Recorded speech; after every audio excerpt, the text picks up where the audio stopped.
Greetings, ladies and gentlemen. It's a beautiful 30th of January 2020. On today's episode of the Krusty Canuck podcast, I'll be discussing Omar Khadr's speech at Dalhousie University, Justin Trudeau handing out another $50 million of our taxpayer dollars, and persecutions and investigations into one of our media heroes. All that and more come at the Krusty Canuck podcast. Stay tuned. Hit it, sweetheart.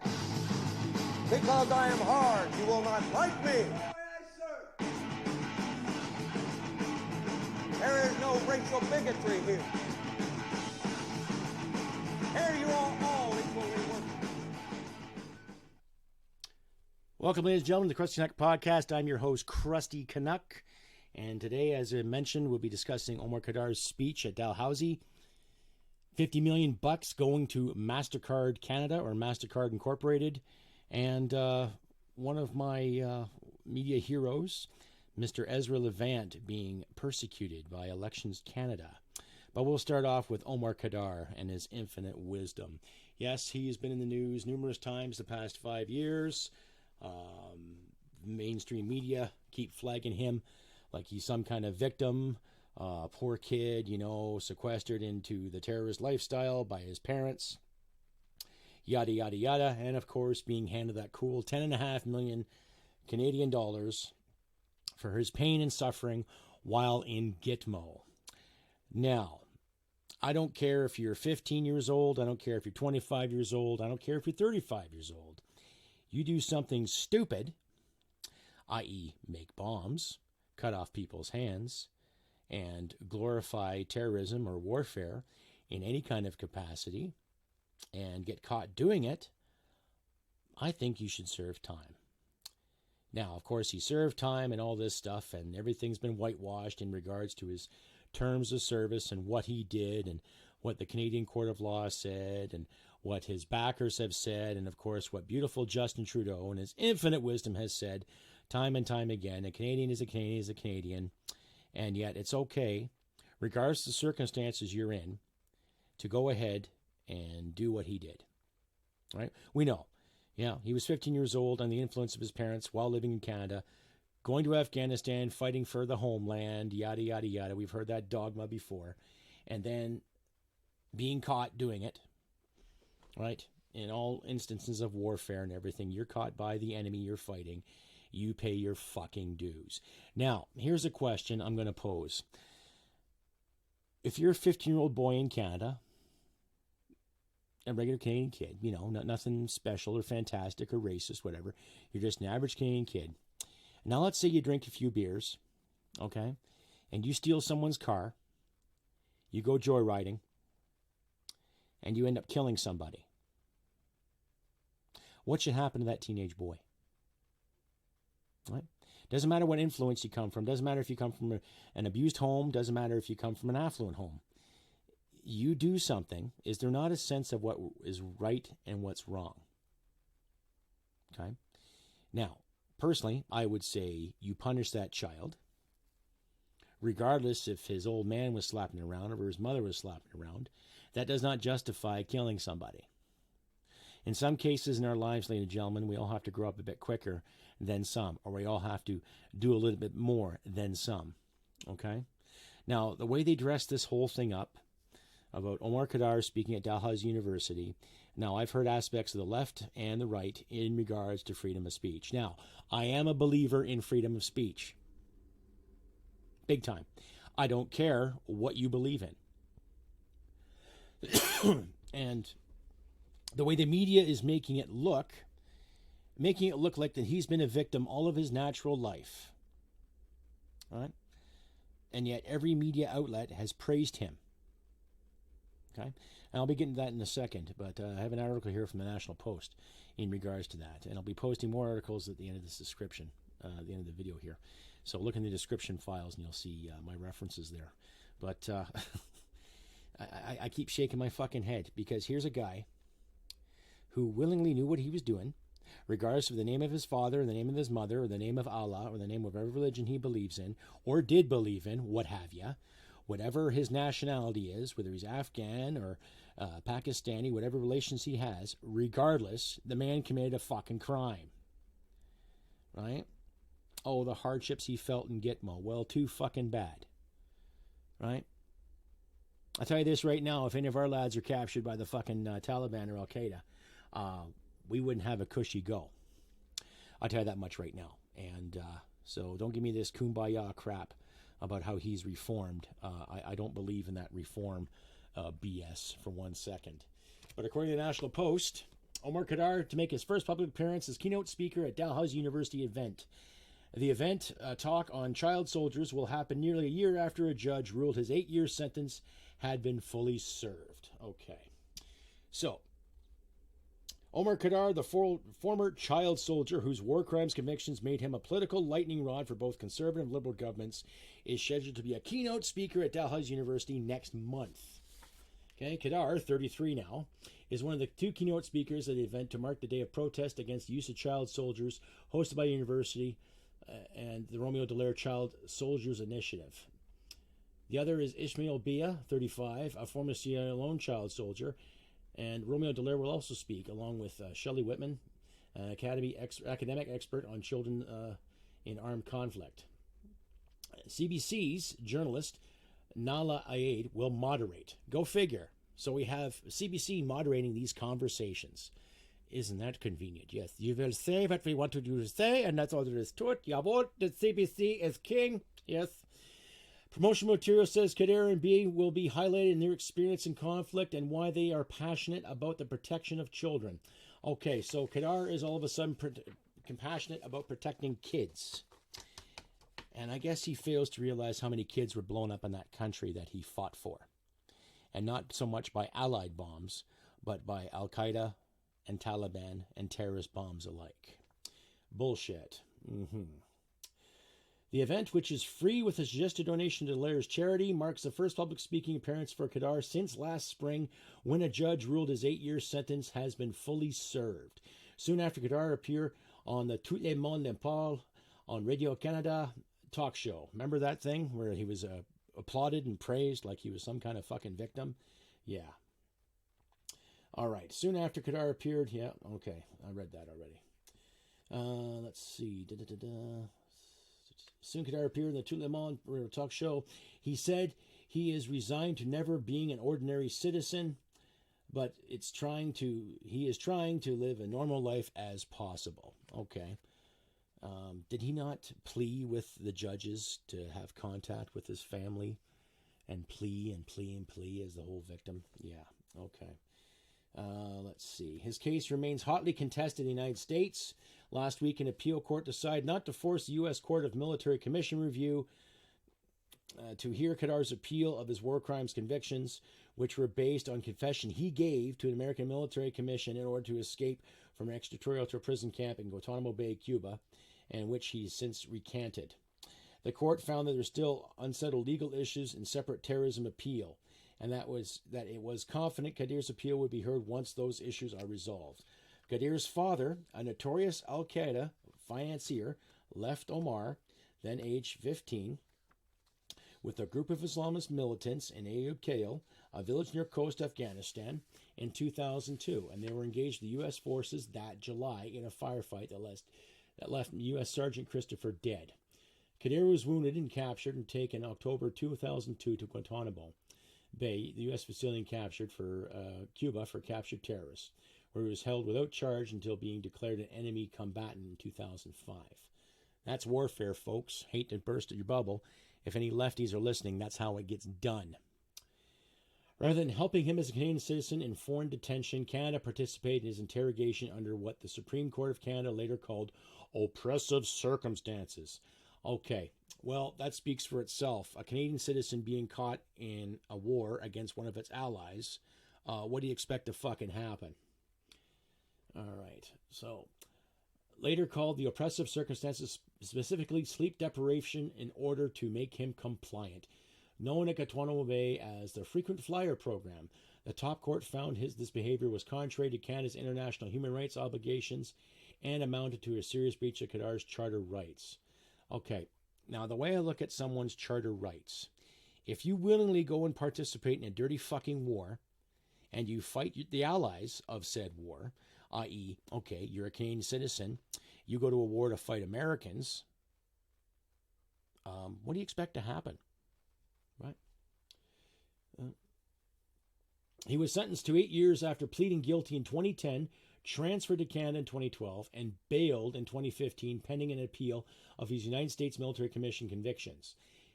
He said his guilty plea was made only in order to get out of Guantanamo Bay. So is he lying? What is it? Did he make a mistake? Oh, poor guy. Spears' widow and children sued Khadr in the Utah court, along with Lane Morris, who was seriously injured and blinded in the firefight, and his wife, Leslie. Khadr declined to participate in the lawsuit from a jail in Alberta, and it was eventually ordered to pay Spear and Morris $134 million. The Spears and Morrises have not collected that judgment and failed in an attempt to freeze Khadr assets in 2017, when the Canadian government paid Khadr $10.5 million to settle his lawsuit. He has invested some of that money in an Edmonton strip mall. At that time, Prime Minister Justin Trudeau acknowledged the unpopularity of the payout, but said that defending in court would have ended in inevitable loss. And a court ordered damages as much as $40 million. Wow. Justin Trudeau is concerned about saving $40 million fucking bucks in Khadr's case, but he doesn't mind handing $50 million to Mastercard to build whatever in BC, and apparently to create fucking something like 300 jobs. Bullshit. And I'll get to that later. Right? Guantanamo Bay prison camp was separately back in the news this week because of the trial of Khalid Sheikh Mohammed, mastermind of the 9/11 attacks, which is hearing testimony from James Mitchell, the psychologist of the U.S. hired to create its torture protocols and what publicly described as enhanced interrogation. Yeah, okay. Well, this is what gets me. They keep making him to be some kind of victim. Right? He's not, ladies and gentlemen. Just like what I mentioned hypothetically, what if a 15-year-old boy did something heinous? Right? I can understand sympathy, let's say, if said 15-year-old boy came from a rough neighborhood, came from a rough background, and his parents treated him like absolute shit. But that does not justify if that 15-year-old boy committed a crime or not. Right? He was caught, ladies and gentlemen. He was fucking caught. Now, I don't personally care. Let him speak at Dalhousie, whatever. I don't care, I would like to see somebody pull a fire alarm, though, to give the left a taste of its own medicine, right? I would like to see someone protest and rage, just like all the Antifa and all the lefty protesters here giving the yellow vests a hard time and the oil gas industry a hard time, and seniors in Hamilton there last year where the Antifa thug and thugette were giving that elderly couple a hard time. We've all seen that footage. But in the same sense, I also want couth and I want unity. So, yeah, let him speak. Let's see what fuckhead has to say. Right? Let's see what fuckbar has to say about his poor circumstances and what he has done. And the thing being, what gets me, since he's been released, right, has he volunteered any of his time to go out and speak against what he's did? Has he committed to any kind of platform other than being invited on a Quebec television show or smiling in front of his lawyer's place once he was released into his custody? Was there any kind of media outlet that tried to really, really talk to him and get to know exactly why he did what he did? Why he was associated with that? Hey? Maybe I don't understand the dynamic of certain Muslim families or certain religious families for that matter, but you're not seeing him denounce as much as you would think, right? Usually reformed people get out there and preach the gospel about reforming, right? Whether you're a drug addict, you get out there and you help other drug addicts cope and how to understand the pain. Whether you're an alcoholic, you become a sponsor for AA and you help other alcoholics reach their goals to get rid of the habit. What has he done to shed light on child soldiers? When we hear about child soldiers, we hear about kids that are raised from the age of like 9 and 10. Somalia, for example, parts of Kenya, Eritrea. You hear these kids being harassed by drug lords and warlords alike in fighting for whatever feeble cause that they've had over the centuries. but you don't hear about Khadr being reformed at all. Anyway, there's a few comments from this article in the National Post. I'm not going to mention any names because I respect people's privacy, but here's one individual who wrote 2 days ago. So here we have an individual who admitted to his guilt of a crime and later says he lied about it to get what he wanted, revealing that he is a self-serving liar with no honor or self-respect. This is further displayed in his willingness to accept a payout from the Canadian court decision in his favor while ignoring his obligation to a U.S. court decision against him in regard to the family of the soldier he killed. I struggle to understand what person of this character can offer society beyond the trouble and pain he has already inflicted, and why he is given this platform, at a university no less, to talk more BS to get whatever he wants. And, there's something too, another lady said, perhaps if Omar would have shown and reached out to Mrs. Spears for forgiveness and renounced his faith with the Taliban, there could be some reconciliation. Someone who's truly sorry would at least try. And she's got a point there. Right? That's just a couple of comments. If you want to check out the article, it's a National Post. Probably the closest thing to an unbiased newspaper ever. But they're right. They're right. Like I just said, if this guy had any proper fucking honor, any cojones, real balls, he would have denounced publicly. He would have made a point of doing it. But that's it. So let him speak at Dalhousie. See what he has to fucking say. And we'll see how the CBC moderates that too. Just like everything else they try to moderate. Turn it into a fucking gong show. Yeah. Anyway, tell me what you think. You can reach me at krustybcanuck67@gmail.com. Or you can find me at IDW under KrustyCanuck6772. And you can find me on Twitter under John M. Irwin 3. And on the Facebook under Krusty Canuck. And on Instagram at Canuck Krusty. And tell me what you think. Tell me what you say. Leave a comment here on the Podbean or YouTube respectively. And if you do like what you hear and see, by all means, please subscribe, comment, like, and share. Help with the algorithm. Help us independent folks get our words out there and encourage free thought and free expression and free speech, of course. So, anyway, moving on. Let's see. Another piece of news. If you're not familiar with the Rebel media, independent media, they've been criticized for being too conservative or too far right. The someone I have actually met Ezra Levant, and I've met Sheila Gunn Reid, a couple of reporters from the Rebel, and they're down to earth people, folks. Anyhow, Ezra Levant wrote a book earlier this year, or last year, sorry, in regards to the Libranos. I'll leave a link there for it. But he wrote a book dissecting what the media won't tell you about Justin Trudeau's corruption. It's a small novel, but it was on Amazon. It was a bestseller, apparently. I got a copy of it. I haven't read the whole thing thoroughly yet, but it's only about 135 pages. And so far it looks to be a real good read. Anyhow, Ezra Levant was pulled into Ottawa and investigated by Election Canada commissioners, ex-RCMP officers. And I'll leave a link to that story via the Rebel media there. Pretty interesting. Basically, this was today. And Ezra's response was, I wrote a best-selling book about Justin Trudeau in the last election.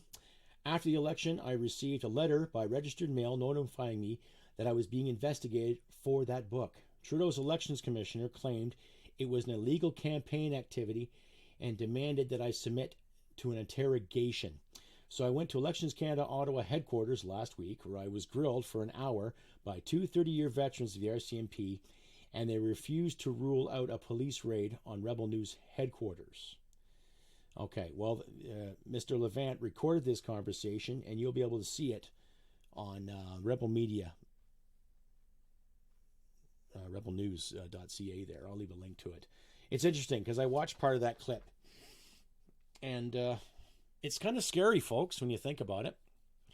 Regardless of how you feel about Rebel Media, or True North, or Sun Media, or CBC, or CTV, American channels, like, if we heard this in the States from somebody who worked for the National Enquirer or the Weekly World News, remember all those smut mags they used to see in the grocery stores? You wouldn't hear the end of people talking about free speech and freedom of the press being compromised. And yet you see this here. A man writes a book exposing corruption, exposing politicians for what they are, and all of a sudden, you get the goddamn brute squad out there, and you try to get some answers. Yeah, well, it's kind of pitiful. Now, regardless if you agree with Ezra or not, there are some points in Rebel Media I don't agree with, but I sure as hell don't believe in hauling the senior journalist / owner / operator in for interrogation. And especially where he says here too, demanded that I submit to an interrogation. Okay, so here's some ex-RCMP who work for Elections Canada, who don't have any kind of fucking authority to arrest you because they're not RCMP officers anymore. They're not walking around with pepper spray, cuffs, nightclubs, and a Sig Sauer and the old fucking RCMP logo. They're ex-RCMP officers working for Elections Canada. So for anyone to knock on my door and say, we demand that you submit to an interrogation, I demand you get the fuck out of my airspace. I demand you get the fuck off my porch. I demand you get the fuck out of my house. Right? Speaks for itself, folks. It's kind of scary, right? Now, regardless of what he said in his novel, or regardless of what he said in his shows, or his interviews, or what his staff says on their shows and their interviews, we still have freedom of the press in this country. What's the problem? I just read an article about Omar Khadr. Is anyone knocking on that writer's door saying anything? Not yet. Maybe. Who knows? Right? I've read numerous articles for this podcast and for my videos alike. Right? I've done my own research via encyclopedias and talking to people. No one's knocked on my door yet, so why are they giving Ezra Levant a hard time? Huh? Why are they pushing this agenda? Again, the Liberals got in on a minority government. Okay? And now they're stretching out, pulling strings. Oh, we have to investigate this reporter for writing bad things about us in a book. Well, my answer to that is, hey, libtards, maybe you should have been a little more careful, and maybe you should have been a little more transparent like you promised the first 2 times. Right? So my thing is leave Ezra alone. Leave every journalist alone. Let them write what they want to write. You, the listener, you, the reader, and you, the viewer, decide on your own. Okay? Now, my wife and I, we don't watch one dedicated news program all the time. We watch Question Period and CTV. We've watched a bit of CBC for international news.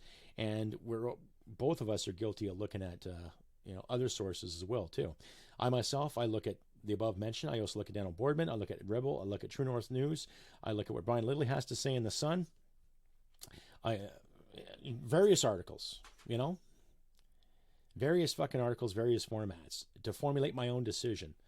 But proof's in the pudding right there. When I'll put this video on, attach it to this podcast, you'll see yourself interrogation by whatever senior officials. So if you don't think our democracy and our freedom of press is being compromised, take a look at that and then guess again. All right? It speaks for itself, folks.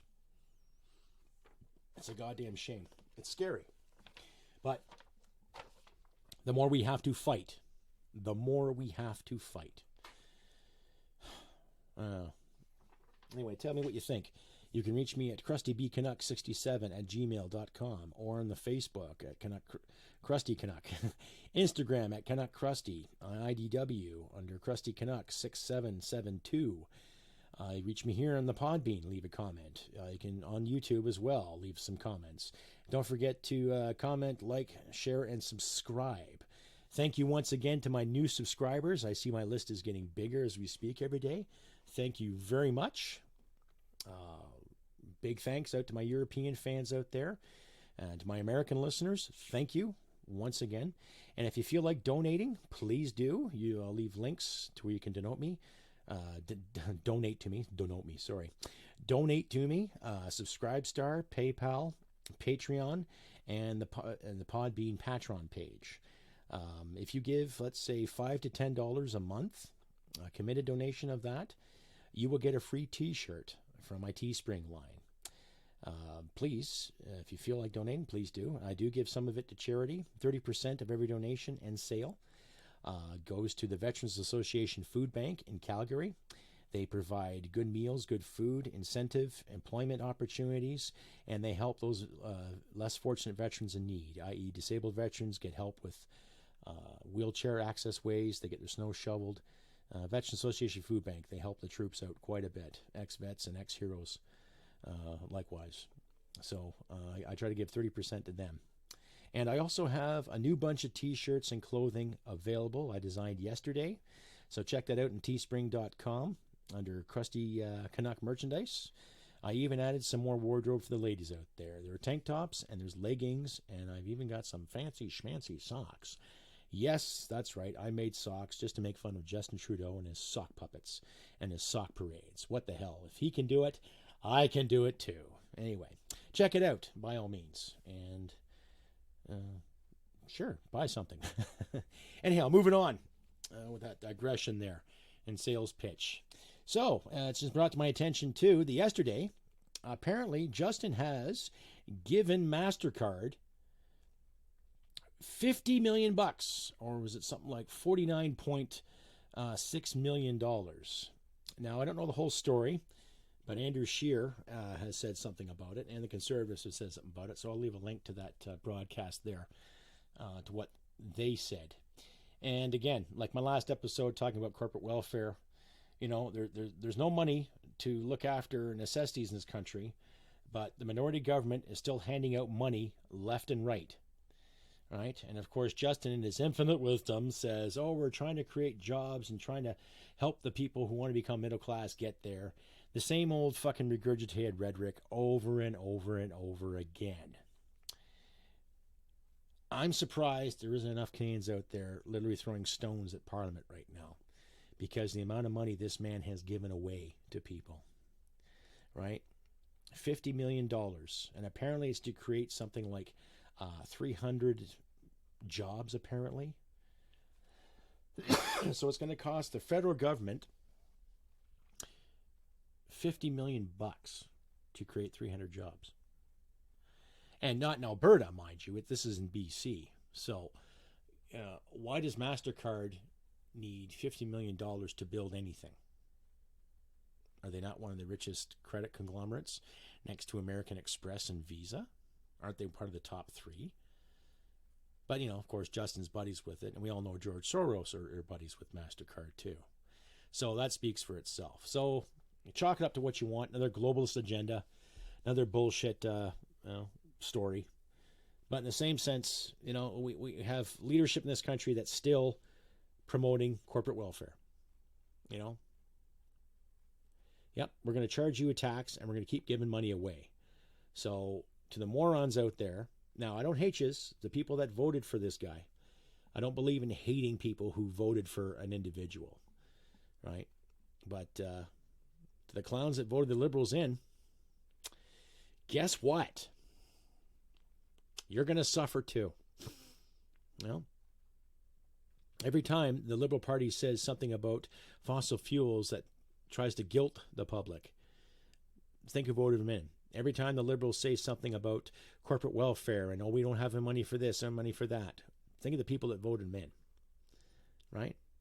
The whole gun dilemma. Think of the people that voted them in, right? Speaks for itself, folks. And I don't know. I don't know what to say other than, well, he's a putz. He's wasted Canadian taxpayers' dollars. And I hope to God the opposition gets their shit together soon in picking a leader. And let's get rid of this clown. Non-confidence vote. Now, next month, apparently, the budget will be coming out. And let's hope to God that the opposition does not agree with whatever they propose for a budget. You know how we used to say, oh, the budget would balance itself, you know. So,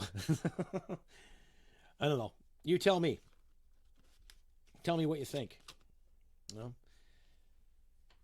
Every day, there's always something in the news about Justin spending more money. There's always something about, you know, we got to give this and help this out. And yet we don't see $50 million being invested in Canada. We don't see $10.5 million being invested in Veterans Affairs or $10.5 million being invested in our seniors. No, we see payout after payout and giveaway and giveaway and giveaway. And those of us who are working and paying our share of taxes, right, we can still be dictated to and what we have to read, what we have to see, and what we have to hear, and what we can own and what we can put in our mouths. Well, like I said last time, ladies and gentlemen, think for yourself. Do what you think is right. And we got to start picking leaders that give a shit. Right? We got to stand up for the bullies that are giving our press a hard time. We got to stand up to the bullies that are giving free speech a hard time.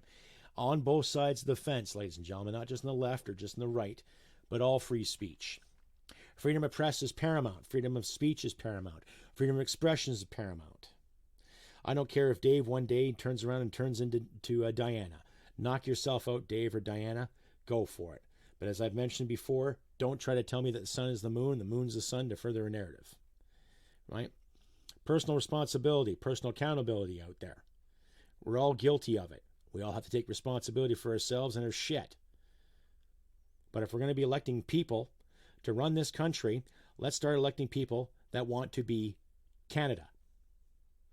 Let's start electing people that understand Canada.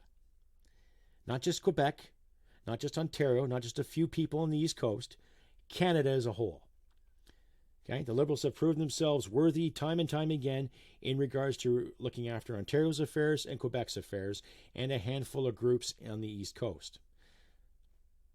They don't give two shits about Alberta because they constantly sitting on the fence making up these gender parodies and these so-called scientific bullshit parodies to thwart any kind of progress. Yet they have $50 million to build something for Mastercard, and I believe in BC.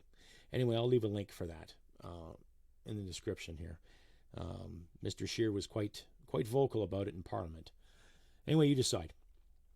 Anyhow, ladies and gentlemen, that is my spiel for this beautiful January 30th, 2020.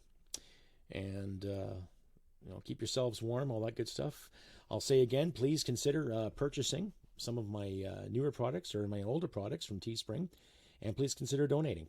30% of every donation and sale goes to the Veterans Association Food Bank, and if you would like to donate to the food bank yourself, I'll leave a link at the bottom in the description so you can check them out and decide. If you give $25 or more to them, they will give you a tax receipt, so come this tax time, life will be a little easier for you. Anyhow, I've been Krusty Canuck, ladies and gentlemen. Take care of yourselves and your loved ones. And remember, humanity and merit wins the day. Take care, and I'll see you next time. Bye for now. Hit it, sweetheart. Because I am hard, you will not like me. Aye, sir. There is no racial bigotry here. Here you all